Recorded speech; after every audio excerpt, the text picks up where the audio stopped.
الفراغ قاتل ده من زمان، يعني من ايام ما كان المان اسمه راجل اصلا وبينزل يشتغل عشان يمشي اليوم بتاعه، لا طبعا في فورتين برو ماكس ولا فيلا في الساحل والكلام ده. الساعه جت 2 ومفيش نوم خالص، على التيك توك وبنسكرول عادي. فجأة ظهر لايف لحد ما بيذكر اسماء الاشخاص اللي بتكومنت على اللايف، بس بعد شويه بقى بيتجاهل كل دول ومش بيذكر اسم حد غير مجموعه معينه كده من الناس اسمهم الداعمين. مين بقى الداعمين دول؟ بص، هو الاسم مش محتاج لف ودوران، الاسم للوهله الاولى واضح، بس انا اصلا مش شايف الاسم دقيق اطلاقا. يعني ايه هو الموضوع اللي بيعمله عشان يبقى اسمهم داعمين اصلا؟ بس هو الموضوع بدأ ازاي؟ الفكره ان الشخص اللي فتح اللايف ده وبيقول اسماء الناس بلا هدف كده هو اصلا بيتبع نهج حد كده اسمه النبطشي.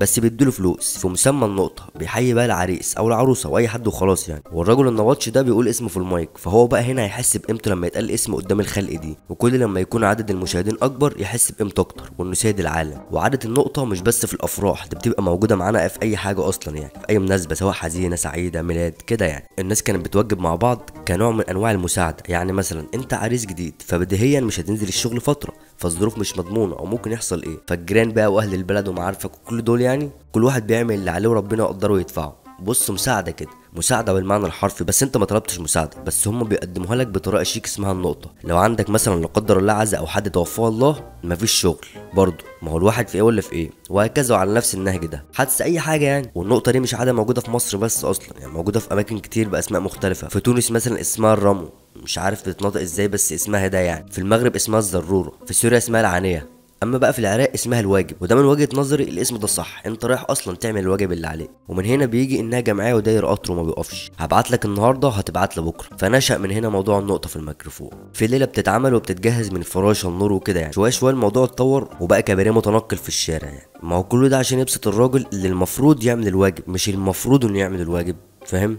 انت عملت معايا واجب السنه اللي فاتت كانت ظروفك تسمح، النهارده عندك مناسبه مفيش في مقدرتي اني اعمل الواجب خلاص. لا بقى بيحصل حاجه غريبه في بعض البلاد. شوف المصطلح بقى عامل ازاي، عليك فلوس بقى معاير هنا، ونزل ديزاينات كتير فيها كلام كبير لما بتتعمل دعاوي لليله رد الواجب، وبقى في مطابع شغاله من ورا الكلام ده اصلا. وبقى الموضوع جمعيه اتفتحت علينا من بعد سنه 2002 لما الليمبي كان عايز يتجوز نوسه حب عمره ومش معاه يكمل، وفجأة افتكر انه مجامل ناس كتير ومقيدهم في الكراسة الصفراء، عايز الفلوس اللي دفعها تاني. ما كانش معاه يتجوز، الحالة في الضياع يابا. هات ميكروفون بعربية ومش زيع بقى واطبع منشورات، مش منشورات سياسيه، منشورات بوستس يعني. بس التايم لاين هنا كان الشارع او المنطقه. الفيسبوك 2004 فكان اقرب حاجه للناس الشارع، كان زحمه والناس ماشيه مركزه في تفاصيل الجدران والناس مش ماشيين الموبايل سايقهم. الليمبي ليلته تمت على خير الحمد لله، ولم كل اللي بره عند الناس وطلع طبقه. هتلاحظ طريقته اتغيرت اصلا، مش هو الليمبي اللي كان في اول الفيلم ده، بقى بيلعب شطرنج، بقى عنده جهاز كمبيوتر في 2002 اصلا، لسه النت يا دوبك. بس الكمبيوتر في وقت زي ده كان سبيل من سبل الرفاهيه، مش اي حد هيمتلكه في وقت زي ده.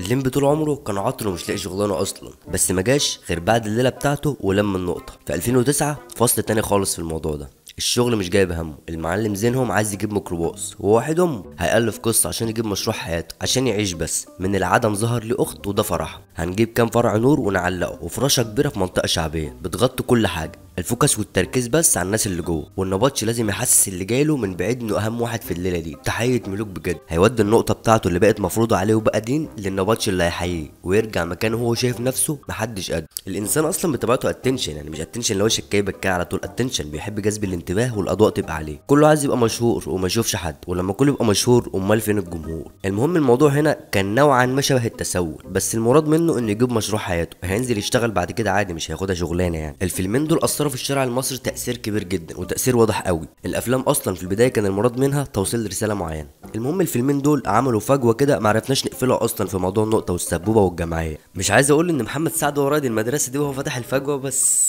لما الفيلم اتعمل الناس وهي بتتفرج على اللقطه دي فجاه انت عارف انت اللمبه اللي بتيجي في الراس دي كده هي فكره، الموضوع طلع بقى للنور خلاص. اما موضوع التسول اصلا من زمان، يعني التسول ده اصلا ثقافه اساسا يعني، بس كل واحد وبلده وثقافته فبتتحرف بالطريقه اللي تتماشى معاه. التسول مدارس، ومش معنى ان قلت مدارس يبقى حاجه حلوه. بص المدارس في اي حاجه اصلا، يعني اذا كانت حلوه او وحشه، ومعنى جمله ان الحاجه دي ليها مدرسه يعني الحاجه دي متقسمه حسب اعتقاد او ثقافه معينه. فالمهم التسول مدارس يعني ممكن يبقى تحت مسمى الداعمين اللي كنا بنتكلم عليهم في الاول، بس امتى بقى اصلا؟ لما اكون بقدم حاجه فعلا مش اللا شيء. ممكن حد يقرر انه ما يشتغلش خالص اصلا يعني، بس هو عنده حاجه ما اللي هي وليكن مثلا عنده مهاره العزف على الجيتار، فهو يشتغل الشغلانه دي بطريقه ما. من الطرق دي ان هو يقف في الشارع بدل مره ويعزف على الجيتار او الاله اللي معاه.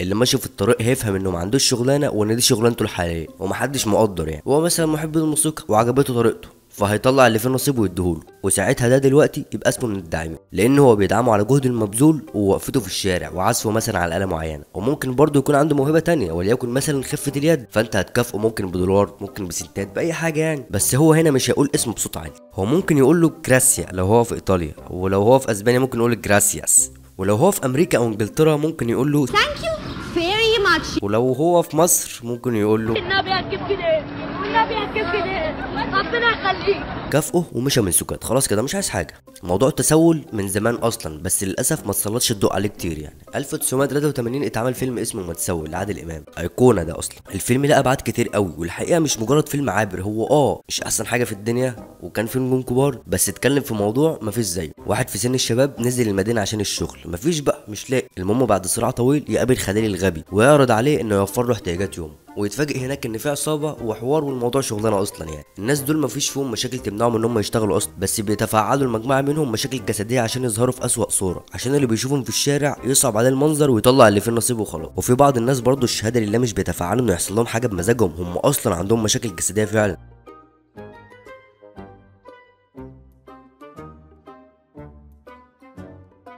بس بدل ان هم يحاولوا ان هم يشتغلوا او يشوفوا اي طريق تاني، بيختاروا دايما الطريق الاسهل ويتاجروا يمكن باعاقتهم، لانهم ضامنين ان مش هيحصل تنمر عليهم، ويبقى دايما في نوع من الشفقه والتطبيق. وخلينا بس دايما نفتكر ان المبالغه في عدم التنمر في حد ذاتها تنمر اصلا، ومنهم اللي بيلاقي ان الموضوع كده حلو. يا رب يا رب والنبي يا رب يا رب. هنقول على طار ايديك عدى كبير. في كتير من الافلام شفنا شخصيه الرجل الخليجي، انا ما اقصدش حد يا جماعه، انا بقول على الكاركتر اللي بيظهر في السينما بس. واحد جاي من دوله وداخل بار ومبسوط قوي انه بيتقال اسمه في الميكروفون، ومع كل مره بيتقال اسمه بيشاور على نفسه، وكل لما يتقال اسمه تاني من الراجل اللي اسمه النبطشي ده يمكن صوته ما بيبقاش حلو اصلا، بس قشطه يعني. الراجل الخليجي يتبسط وبيدفع بقى. الكلام ده حصل في افلام كتير، بس من اكتر المشاهد واقعيات اتعملت بالطريقه دي هو الفيلم ده بجد. فبقى في مفهوم اللايف واستسهال الفلوس. هنعمل لايف على ابلكيشن اسمه تيك توك جديد كده بقاله كام سنه، بس للاسف لازم له شروط عشان اقدر افتح اللايف، لازم يبقى عندي 1000 متابع. هنا بقى في سيناريوهين ممكن يحصل. هعمل اكونت تيك توك جديد واسعى بكل الطرق ان اوصل للهدف بتاعي، وربنا يسهل بقى. نزلت فيديو ما جابش، فيديو تاني ما جاش اصلا، فيديو تالت رابع خامس ما جاش برضه. المهم انا مركز على الهدف ان اوصل ل 1000 متابع عشان يبقى عندي داعمين. وصلت لل 1000 فولو بعد شهر بسبب فيديو مش بتاعي كنت جايبه من على اليوتيوب وضرب معايا وخلاص، بسبب كمل وطلعني والنبي. المهم مشيت في الطريق، عملت فلوس من الداعمين، بقلل من نفسي يوم ورا يوم. حد كان في يوم من الايام رائد من رواد اليوتيوب في مصر، ويعتبر من اوائل الناس اللي كان عندهم قنواتهم مولعين الدنيا في 2014 و15 و16، لغايه لما جاله كارثه ما واتقلب حال. لقيت في مره فاتح لايف بقول اسماء الناس، الراجل اللي كان مشهور ده انضم ليا في اللايف، الله، ودار التحدي بينا وبنقل من نفسنا عشان شويه فلوس. هي مش هجيبها بشغلي بسبب انخفاض الحد الادنى للاجور وكلام اكبر مننا اصلا، فاحنا ما بنفهمش في الاقتصاد فمش هنتكلم ونظلم حد يعني. المهم من فلوس التيك توك جبت عربيه اللي كنت بحلم بيها. واحد خليجي بعت لي اسد النهارده، وامبارح كان باعت لي حوت وبرج خليفه. المهم اشتريت العربيه اللي في اعتقادي انها تعلي قيمته وسط الناس، بس برضه لسه في حاجه غريبه، الناس بتبص لي بصه وحشه في الشارع واكن عامل حاجه غلط. ايه يا جدعان ده شغل فيه ايه؟ وطالما بتعب بيه خلاص محدش ليه فيه. برجع بالليل بفتح اللايف وبعمل كل اللي انا عايزه يعني. عايز انا حر يا عم. هو انا جبت عربيه 14 برو ماكس، بس الانسان طموح والطموح حلو برضه. ممكن اجيب فيلا في مراسي. يلا نولع التحدي. في تحدي جديد الابلكيشن لقيته قافل مره واحده، ومش عندي بس ده عند الكل. الدنيا اسودت بقى، شغل راح. ما انا كل اللي كان يهمني المنظره بس، مش ان اكبر نفسي وما اعتمدش على حاجه بالمعنى الحرفي وهميه ومش على ارض الواقع. خلاص فقدت شغلي. ده السيناريو الاول صح. السيناريو التاني بحاول اجيب ال1000 متابع بفيديوهات من صنعي من ابداعي يعني. ما هو كل واحد ربنا خلقه جواه ميزه اصلا. المهم الفيديو يخيش ورا التاني يخيش، لغايه لما جت النقطه المنتظره مع الاستمراريه. الفيديو بتاعي عدي واصبحت فجاه كونتنت كريتور بجد، وفكتني من الهبل اللي كنت بفكر فيه واتعرفت جدا. والابلكيشن قفل بعد كده. مش همم، انا عندي فان بيز اصلا وبعمل حاجه مفيده، مش معنى الاكونت راح خلاص او الابلكيشن طار ان الناس مش هتسمعني، لا عادي. انا اصلا عندي حاجه ان انا اعملها كده كده بشتغل يعني. وفي النهايه حابب اوضح ان مش كل موضوع الداعمين ده يندرج تحت مسمى التسول. اليوتيوب في موضوع الدعم عادي، ومش اليوتيوب بس، في منصات كتير يعني فاهم الموضوع ده. بس ليه اصلا؟ عشان انت لو بتحب الكونتنت كريتور اللي بتتابعه وتستنى حلقاته فانت بتدعمه ماديا، بس مش بيبقى فرض عليك يعني، ده ذوقيا يعني. اليوتيوب مثلا بالاخص يعني عامل الموضوع ده عشان هو اليوتيوب اصلا ما بيديش فلوس، عشان الناس اللي مفكره ان اليوتيوب بيدي فلوس كتير فشخ وهو ما بيديش فلوس اصلا يعني. ذوقيا منك بتدي الكونتنت كريتور ده دولار او نص دولار، ده بمزاجك برضه. وفي النهايه احب اذكر ان من كارهي موضوع الدعم ده اصلا يعني، اذا كان في اليوتيوب او غيره. وبس كده، لو عجبك اللي بقدمه ممكن عادي جدا تدوس سبسكرايب ولايك وكومنت. وبس يلا، صباحكم مساءكم لذيذ.